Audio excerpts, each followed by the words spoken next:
Hello, welcome to the session on Design of Machine Elements 1. In the previous session, we have seen the simple stresses such as bearing stress, shear stress, and the shear stress acting on a plate with a hole, and then the bending stress and the torsion. Now, in this session, we will see this buckling.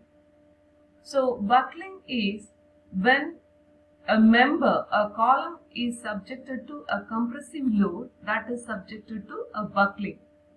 So the buckling load can be obtained using this fundamental equation, that is the Euler's equation, and that is equal to PCR equal to N into pi square EI divided by L square, where N is a constant that depends upon the end condition of the column, and E is the Young's modulus of elasticity, I is the moment of inertia, and L is the effective length of the column. So for different end conditions, if both ends of the column it is hinged, we can take the value of N as 1. And for the column, if one end is free and the other end is fixed, we can take N is equal to 0.25. And the columns with one end fixed, the other end hinged, we can take the value of N as 2. And for columns with both ends fixed, we can take the value for N is equal to 4. So the corresponding stress is known as this buckling stress. The load, it is buckling load, and the corresponding stress, it is named as the buckling stress. And here, this is the stress at a point, and the state of stress at any point is given by 9 stress components as shown in this figure, and it is usually represented in general matrix form like this, and this is known as the stress tensor. Now let us see how we are writing this stress tensor. So I have considered a cubical element which is acted upon by stress. We are taking this as the x direction, and this is the y direction, and this is the z direction. So if I consider this plane, we have this as the z coordinate, and this is the y coordinate. So in this plane, I am having a normal stress acting. This represents a normal stress.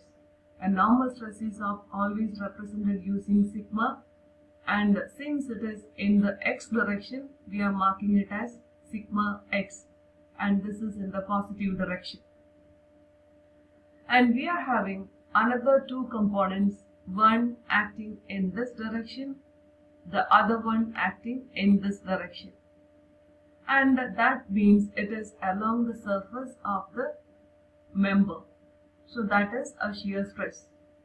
And shear stress is always represented using this toe. So I am writing these 2 members as toe. Here also toe, and this is also toe. Now how we have to name it?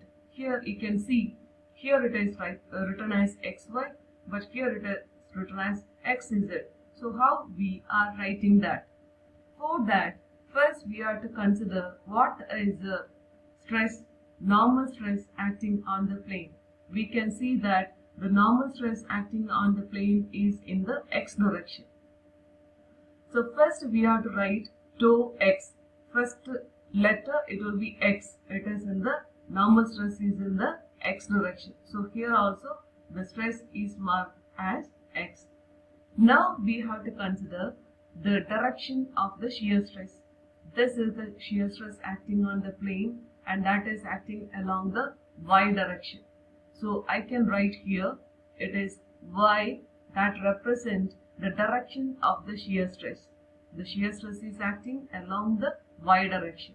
So we can write it as toe xy, and which indicates the normal stress is acting in the x direction, and the shear stress is acting in the y direction. And let us consider this shear stress. We can see that the shear stress is acting in the z direction. So I can complete this, it is z, which means the shear stress is acting in the Z direction, but this plane is having a normal stress which is acting in the X direction. That is how we are representing sigma x, tau xy and tau xz. Now let us take another side here. I will consider this point, and here the stress is acting in this direction, and that is in the y direction. So since it is a normal stress acting on this plane, the stress is perpendicular to this plane, so that means it is a normal stress. I can write it as sigma y, means it is in the y direction. So normal stress is sigma y, and we are having two components. One, it is in this direction, that is we are having in the Z direction, and then we are having another side that is X direction. So I can draw a line here that is in the X direction, and this is in the Z direction, and these two are acting along the surface, so that represents the shear stress. So I can write it as tau, and this is also tau. Now we have to name it. So it is clear that here the normal stress is acting in the y direction. So starting with y, here also it is y, and the shear stress direction, it is in the X direction. So we can complete it. This is X, and here the shear stress is acting in the Z direction. So this will be Z. So I can write it as this is tau yx and this is tau yz. And if I consider this plane, here the normal stress is acting in the Z direction. So I can write it as sigma Z. That means the normal stress is acting in the Z direction. So the Z direction we have taken. Now the remaining two direction, it is one, it is in the Y direction, the other it is in the X direction. So we are having two remaining components, and that will be in the Y direction and in the X direction.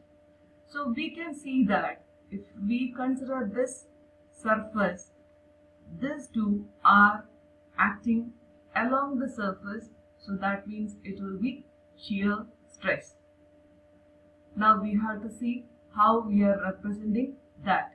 So this is tau, and the normal direction it is X, and the normal stress is acting in the Z direction, so that means tau Z, and the shear is acting along the X direction, means it is X, so it will be tau ZX. This component will be tau ZX, and this component will be tau ZY. So this is how we are writing this tau xy, tau yz, etc. And now to complete this one, first we can write this as normal stress in the X direction, and the second column, second row, we can write it as normal component in the Y direction, and in the third column, third row, we can write it as the normal component in the Z direction, that is sigma Z. Then we can complete the first row, that is we are having this one X, this one representing Y, and this one representing Z. So this will be tau xy and this will be tau xz. And here we can consider it is in the Y, and the first column, this one we are having X, so it will be tau yx and this will be tau yz. And the last one, it is sigma z. The remaining two we are having, one it is X and the other one it is Y. So that will be tau zx and tau zy. So this is how we represent a stress at any point in 3 dimension, and this is a stress tensor. So thank you for watching. Thank you.